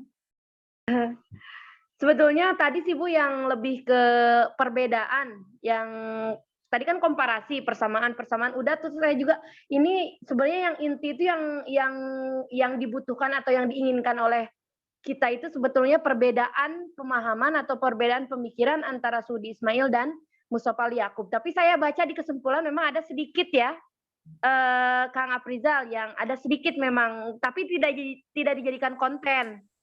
Hanya ada di kesimpulan itu pun gitu. Nah itu tapi ya udah ada gitu perbedaannya. Yang untuk perbedaan. Nah kemudian yang kedua tadi saya itu memang kan Pak Sudi Ismail ini muhaddis pertama Indonesia gitu ya, di Indonesia yang memang mengusung tema kriteria khusus dan umum pada dalam pemahaman hadis gitu kan, yang mengusung tema yang mengusung kriteria umum dan khusus pada pemahaman hadis. Nah, kriteria umum disebut mayor, kemudian kriteria khusus disebut minor. Nah, itu saya belum begitu pengen coba diaplikasikan ke satu hadis gitu, yang mana minor, kemudian yang mana mayor, seperti itu. Itu aja sih. Itu mungkin dari saya, Bu. Bisa dipahami ya Priza pertanyaannya, atau Pak Baliut pertanyaan Sophie? Bisa dipahami Bu, insya Allah. Ya, bagus. Silakan Zubair, mau mengkritik apa ke Aprizal? Kayaknya sebenarnya tadi ada poinnya, cuma mungkin sudah disampaikan sama Ibu. Terus mungkin saya ada tanya Bu, mungkin ini berkaitan dengan karena saya sebenarnya juga. Pertanyaan saya, boleh Bu nggak ganti judul terus ntar untuk direvisi bimbingan lagi gitu? Boleh, silakan. Kalau mau ganti judul silakan. Bisa tadi kayak Ilan, Bu, tidak ada sebenarnya mah yang ininya. Sebenarnya bukan tidak ada, karena kita banyak membaca jurnal-jurnal lainnya baru sedikit. Ya. Boleh di ini walaupun kita menggunakan studi kritik kitab-kitab mutaqaddimin, tapi tadi ke modernnya nampak juga ya, ke kritik diskursus kritik kontemporer-nya nampak. Pemikiran Imam misalnya Al-Qarafi, kenapa dikritik oleh ulama modern? Kenapa? Nah, itu kan nampak. Kalau ulama modern kan tinggal melanjutkan, gampang. Imam Al-Qarafinya yang susah-susah tadi, yang sangat luar biasa, bisa menampilkan walaupun belum ada rumusan yang mapan juga sudah luar biasa. Kayak Ibu Dada ini gampang kan mengkritik Aprizal. Ibu Dada sendiri belum tentu tadi. Begitu. Ibu juga sama, kalau bolak-balik apalagi harus diperbaiki. Maksudnya tadi Ibu juga ini tentang kritik sarah modern yang oleh Imam Al-Hasin dalam Fathul Mun'im akan diberikan kepada penerbit. Disebut modern karena memang lahir di dunia modern. Disebut modern itu apa, kan kriteria harus jelas. Disebut sarah modern kan harus ada kriteria. Ya, nah pasti dikejar itu. Kriterianya apa? Oh, pendekatan sosiohistorisnya sangat nampak. Di kasus mana? Dibuktikan dengan data. Di materi ibadahnya, kalau di materi muamalahnya mana? Nah, itu. Boleh diganti ya, tapi harus dari awal lagi dan disepakati dengan Ibu. Siap. Jadi Jubair tidak memberikan kontribusi apa-apa kepada Aprizal. Kemarin kan hadis di barat pada diam-diam. Ini kan bukan studi hadis di barat ya. Beliau ini adalah mengutip pemikiran ulama sebelumnya. Mustafa Yakub juga hari ini juga kita mengutip lagi. Ya, mengutip lagi. Nah, mengutip lagi dengan berbeda dengan karya sebelumnya. Yang sudah membahas Mustafa Yakub kan ratusan. Tapi tetap akan dieksiskan karena saya mengambil sampel kecilnya yang belum dibahas oleh orang lain. Yang membahas manusia kan banyak. Manusia kan sebagai objek bahasan itu kan banyak. Orang psikologi hanya membahas dari sisi apa? Dari nafasnya kan, dari kejiwaannya, perilaku manusianya dari itunya. Orang antropologi pasti akan melihat secara perkembangan fisik manusianya, budaya manusianya, ya, adat istiadatnya. Orang sosiologi juga sama, objek bahasannya kan manusia. Ya, tapi mereka itu akan membahas dari sisi interaksinya saja. Karena kenapa ada interaksi antara guru murid yang berbeda di ulama-ulama salaf misalnya. Itu kan dibahas ada apa gerangan. Atau hari ini sangat memilukan interaksi orang tua murid, orang tua anak. Kenapa terjadi di konflik sampai membunuh orang tua membunuh anak atau kebalikannya? Nah, itu kan sosiologi ya. Analisis sosiologi. Nah, sama kita juga akan membahas profil-profil pemikiran para ulama tentang hadis dengan pendekatan kritik hadis kontemporer. Ya, kontemporer. Sophie sudah, silakan Ilan. Kalau Ilan itu kalem ya pembawaannya. Bingung, Bu. Ini mungkin nggak tahu tadi udah apa ya. Apakah Ali Mustafa Yakub ini ada keterpengaruhan dari Pak Suhudi Ismail? Apakah pernah bertemu ataupun mungkin, walaupun tadi mungkin sempat ada kekosongan gitu. Kekosongan maksudnya ada perbedaan bahwa di Suhudi Ismail beliau menetapkan tentang posisi Nabi, sedangkan Pak Ali Mustafa Yakub tidak ada gitu. Apakah itu belum ditemu atau memang enggak sama sekali seperti yang Ibu katakan tadi, boleh jadi mungkin ada gitu. Soalnya kan melihat yang analisa teks, kemudian latar belakang hadis juga sebetulnya ya mirip-mirip saja gitu. Apakah ada keterpengaruhan gitu Pak Ali Mustafa Yakub dengan Pak Suhudi Ismail, mengingat mungkin apa ya, seharusnya bisa berguru gitu ya Pak Ali Mustafa Yakub dengan Pak Suhudi Ismail gitu mungkin. Ada hubungan itu mungkin atau tidak? Mungkin itu. Ya, nanti bisa dijawab oleh Aprijal. Tinggal lihat aja di bukunya ada nggak Suhudi Ismail di situ. Di dalam karya-karya bukunya kemungkinan kecil kata Ibu mah ya. Beda ini, beda gengsi background perkuliahannya. Ya, background perkuliahannya. Nasir, ada yang harus dibicarakan hari ini kepada Aprizal? Saya mau ini Bu nanya tentang perbedaan, kan kita di Bu bilang kalau S1 tuh beda dengan S2 ya jurnalnya. Nah, bedanya apa ya Bu? Beda untuk kelebihannya sampai ada. Nah, kalau S1 itu cukup mendeskripsikannya juga sudah Ibu apresiasi. Hanya mendeskripsikan pemikiran Mustafa Yakub. S2 tadi sudah masuk ke studi komparatif. Sudah menganalisis pemikiran, ya. Atau tadi akan mengkonversi pemikiran Mustafa Yakub dengan gurunya. Apa yang ada kelebihannya? Atau dengan Suhudi Ismail tadi. Suhudi Ismail juga kan sama berguru kepada siapa? Yusuf Qaradawi dalam pemikiran. Tapi beliau berusaha menyederhanakan kalimat sehingga mudah dipahami oleh orang-orang Indonesia yang belajar hadis. Ya.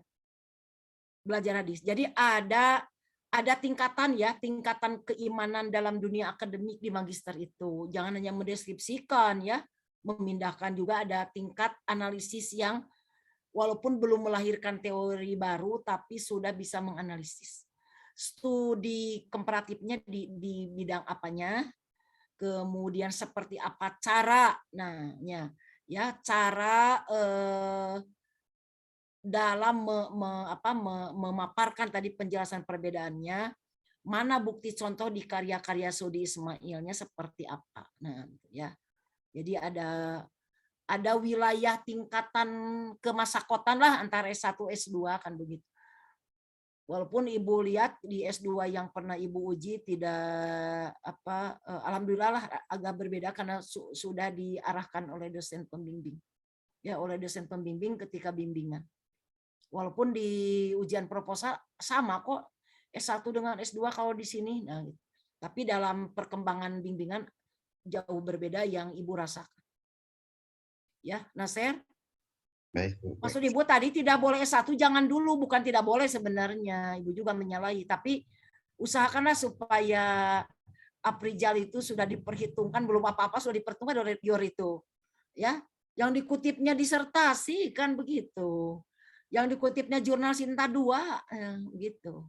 Nah, begitu ya. Jadi apalagi kalau turos. Ada lagi yang lain? Siap. Saya mau bertanya, Bu. Salman Iya. sakit? Iya, Bu, saya sambil baring, Bu. Oh, sakit apa? Sakit hati deh. Bisul, Bu. Oh, bisul. Sakit parah bisulnya, Bu. Ya, silahkan. Nggak apa-apa, sakit sambil menggoler juga nggak apa-apa. Ini, Bu, saya masalah merujuk ke Turos ya, merujuk ke Turos. Saya tuh sering kebingungan ketika ingin kadang kan kalau Turos itu misalnya mengutip perkataan Ibnu Hajar misalnya ya. Tapi Ibnu Hajar itu ternyata mengatakan satu pernyataan itu ya, satu kaedah itu tidak di satu tempat. Nah, saya tuh bingung ini gimana caranya, apa cuma salah satu kan kalau kita pengen bagusnya kan dua-duanya langsung dimunculkan. Tapi kan biasanya kalau yang model sekarang itu nggak pakai footnote ya, sebagiannya gitu nggak pakai footnote. Nah, itu gimana Ibu solusinya begitu? Ya, Salman, ini pertanyaan umum ya, tidak ke Aprijal ya. Pertanyaan umum.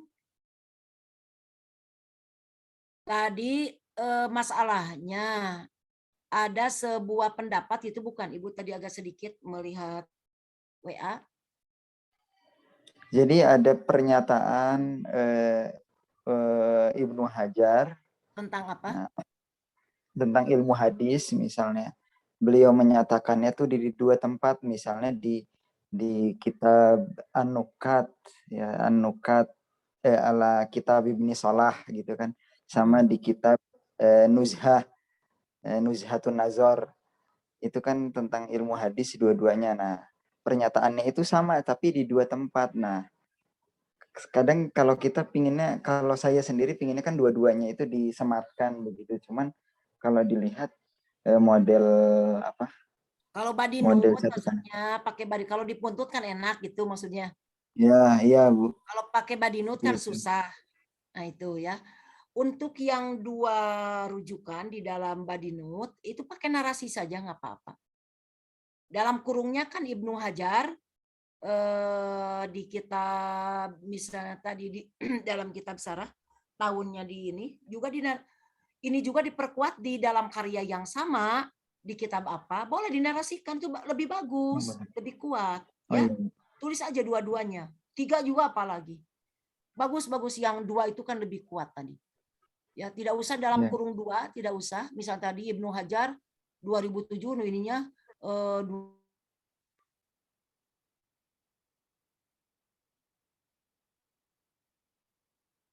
ya, pernyataan ini diperkuat juga di kitab Ibnu Hajar yang sama dalam bukunya ini ya, walaupun pendapatnya sama. Nah, itu memperkuat. Bisa sangat bisa. Itu kan teknis juga, silahkan ditanyakan ya tentang teknis tadi. Jumlah halaman saja tadi diperhitungkan reviewer, tadi daftar pusaka apalagi. Nah, gitu. Ya, silakan Aprijal. Tadi ada pertanyaan-pertanyaan dari teman-teman yang harus dikomentar oleh Aprijal. Silakan memberikan waktu seluas-luasnya. Terima kasih. Tadi yang saya catat itu ada 3 pertanyaan sebetulnya. Yang pertama dari Teh Sofi, yang ada 2 pertanyaan dari Teh Sofi, yang kedua dari Kang Ilan. Dari Teh Sofi sendiri, yang pertama memang tadi lebih menitik beratkan sebagaimana yang telah Ibu sampaikan juga berkenaan dengan perbedaannya mana gitu. Yaitu terima kasih sekali lagi, itu memang jadi catatan besar untuk penyempurnaan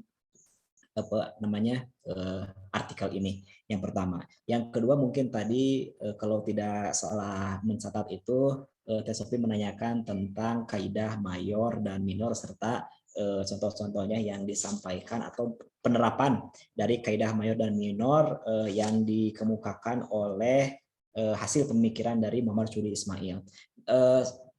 Sedikit mungkin saya ketika menulis artikel ini memang mencatat juga berkenaan dengan pemikiran Syuri Ismail berkenaan dengan tentang kritik matan hadis. Jadi memang yang saya tulis itu beliau memang mengemukakan tentang kaidah mayor dan kaidah minor dalam hal kritik matan. Tapi yang saya tulis ini memang belum sampai kepada contoh-contohnya, baru poin-poin berkenaan dengan kritik matan tersebut. Misalkan yang pertama kaidah mayor pada matan itu yang pertama itu terhindar dari syaz, kemudian muncul kembali poin-poinnya itu terhindar dari syaz itu adalah yang pertama adil, yang termasuk adil apa saja, kemudian terhindar syaz yang kedua itu adalah dobit, kemudian dobit itu ada apa saja poin-poinnya, kemudian maaf, yang pertama itu ada terhindar dari syaz itu ada apa aja poin-poinnya, ada peri keadilan yang terkandung dalam sifat thiqoh. Thiqoh itu oleh apa namanya Syuri Ismail diturunkan lagi dalam bentuk adil dan dobit. Kemudian terhindar dari syaz yang kedua itu adalah bertentangan dengan kaidah-kaidah yang berlaku secara umum. Kemudian sana juga ada anak-anaknya lagi banyak juga. Kemudian yang kedua itu kaidah minor pada matan itu. Jadi mungkin Teh Sophie berkenaan dengan praktek atau penerapan kaidah mayor dan minor dalam hal ini kritik matan yang ditawarkan oleh Syudi Ismail, saya belum mencatat atau sampai ke dalam contoh-contoh penerapan poin-poinnya, misalkan kaidah mayor pada matan itu seperti apa, penerapannya bagaimana, serta aplikasi atau hadis yang menjadikan contoh dalam memahami kaidah mayor seperti apa, kaidah minor seperti apa, seperti itu. Mungkin saya belum bisa menjawab sampai ke dalam tahapan contoh dalam pengaplikasiannya, seperti itu. Tapi memang yang saya lihat ada juga disertasi yang yang mengangkat berkenaan dengan pemikiran Syuri Ismail tentang kritik matan hadis ini yang membahas tentang kaidah mayor dan kaidah minor ini. Memang itu sangat panjang dan saya pun belum bisa memahaminya saking panjangnya, tidak bisa selesai 1 kali 2 kali baca kayaknya itu. Itu yang pertama ya, yang jawaban untuk Teh Sophie. Yang kedua, pertanyaan dari Kang Ilan itu berkenaan apakah Pak Ali Mustafa Yakub itu secara pemikiran apakah terpengaruh misalkan ya oleh Pak Syuri Ismail, karena kan Syuri Ismail itu mungkin lebih dulu mungkin ya daripada Pak Ali Mustafa Yakub, kemudian apakah dalam penulisannya pun mengutip buku-buku beliau. Nah, seperti itu saya belum sampai ke dalam tahapan itu gitu Kang Ilan. Belum tahapan menemukan apakah memang Pak Ali Mustafa Yakub itu terpengaruh atau mengambil istilah-istilah lain yang diganti istilahnya, ataupun yang lainnya memang belum menemukan, bahkan menganalisis sampai ke dalam tahapan itu. Tapi mungkin kalau boleh hipotesa mungkin ya, kata Ibu tadi, ada gengsi alma mater lah mungkin. Seperti itu. Mungkin Bu itu yang bisa saya tanggapi dari 3 pertanyaan dari 2 penanya yang ditujukan kepada saya, seperti itu Bu. Hanya menanggapi mungkin Bu ya, belum bisa menjawab. Tidak apa-apa, jangan pesimis ya, semua juga akan menuju proses, menuju tadi Magister Mastiger yang berkualitas, yang hebat ya. Ibu semuanya mengapresiasi bisa membaca karya orang, membuat tulisan sendiri tadi dari kumpulan karya-karya orang. Ibu apresiasi. Jadi presentasi itu untuk nilai UTS Ibu ya, untuk tadi mensabit ke jurnal ada nilai UAS ya. Jadi sebelum mensabitkan Ibu ingin terlihat bahwa template artikel kelas IH ini betul-betul memenuhi standar kualifikasi template Sinta 2 lah begitulah. Walaupun dalam kenyataannya bisa masuk Sinta 4 atau Sinta 3. Ya, Sinta 2. Jadi diperhatikan tadi dari rasionalisasi tema ke abstrak, dan apa yang diteliti itu harus match dengan bahasan yang ditampilkan secara apanya ya, secara mukhtasornya ada di kesimpulan gitu ya, di kesimpulan. Jadi match semuanya. Termasuk metode penulisan tadi kata Ibu, perhatikan di nanti tidak, kalau sudah biasa membaca jurnal, menulis ini tidak ada kesulitan tadi di dalam penulisan tesis. Kalau tesis emang ada pengembangan sedikit di bab 2 tentang teori yang digunakan. Misalnya tadi karena Aprijal akan membahas tadi tentang metode pemahaman hadis, itu ditampilkan metode-metode dalam kajian mustalah hadis tentang metode pemahaman hadis. Dari mulai sejarahnya, pengertian, metode-metode yang digunakan, ya gitu ya. Kemudian relasi sampai hari ini itu kan metode. Nah, kalau di artikel tidak begitu ini dibahas tapi tidak mendetil sebagaimana di tesis. Pembahasan sama dengan di artikel jurnal. Pembahasan sama. Ya, nah itu. Jadi nanti insya Allah kalau di itu kan minimal 150 halaman ya kalau tesis 150 atau Ibu kurang ini 150 kalau nggak salah. Nah ini kalau di tesis sama ya bahasannya seperti ini. Tidak akan begitu banyak kesulitan. Insya Allah bertemu dengan Ibu nanti di bimbingan tesis. Tidak boleh ada nilai kosong semester ini. Semester 2, semester 3 sudah bisa mengajukan ujian proposal. Semester 4 sudah selesai sidang. Dan bisa diwisuda gitu, Juber. Jadi semuanya kelas ini dipiring oleh Ilan bareng, kompre bareng begitu. Yang belum paham dibantu gitu, ya. Kemudian tadi ujian tesis bareng ya, nah gitu aja. Bareng itu tidak bisa harus dalam 1 bulan yang sama ya, tapi di semester itu semuanya selesai. Hari ini misalnya kekompakan kita nilai tidak ada yang kosong begitu saja, ya. Semester 2 ketemu di tanggal 27 Oktober, kemungkinan Ibu juga biasanya ngajar semester 2 ya, karena semester 4 itu sedikit ya, paling bimbingan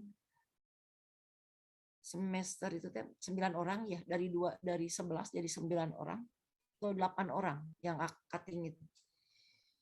Ya, insya Allah semuanya semangat karena ini semester 5 di jurusan IH juga sudah ngegorok-gorok di grup. Seharusnya sudah dimulai. Alhamdulillah hari ini kita bisa bertatap muka menyimak pemikiran Aprijal. Aprijal jariah ilmu walaupun dalam proses perbaikan akan menjadi nilai ibadah, baik nilai ibadah secara tekstual itu diberikan nilai oleh Budada, ya, maupun secara substansi adalah Tuhan yang menilai kita semuanya. Insya Allah mendapat keberkahan ilmu hari ini, dan bagi yang sakit hari ini semoga diberi cepat kesembuhan. Ikhtiarkan untuk kita sampai UAS tidak boleh sakit ya. Ibu meyakin tadi tidak boleh sakit, apalagi anak-anak muda hari ini. Ya, Nasir tetap semangat. Nasir silakan jam 4 dengan Ibu nanti, karena Ibu belum menyimak Nasir ya. Semuanya sudah, tinggal Nasir sendiri karena bukan kesalahan Nasir, ada kesalahan Ibu kemarin ada workshop yang berhubungan tadi dengan hybrid learning. Kemungkinan semester 2 juga ada tawaran S2 ini mau tatap muka atau hybrid learning, diberi kebebasan karena setiap kelas sekarang difasilitasi untuk hybrid learning. Tapi dosennya harus masuk. Ya, kita tutup dengan bacaan hamdalah. Alhamdulillahirabbil alamin.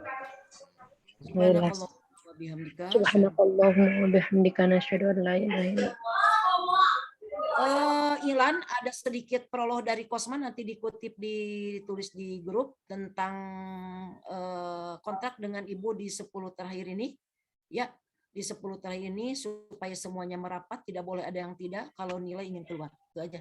Ya, Assalamualaikum warahmatullahi wabarakatuh. Waalaikumsalam warahmatullahi wabarakatuh.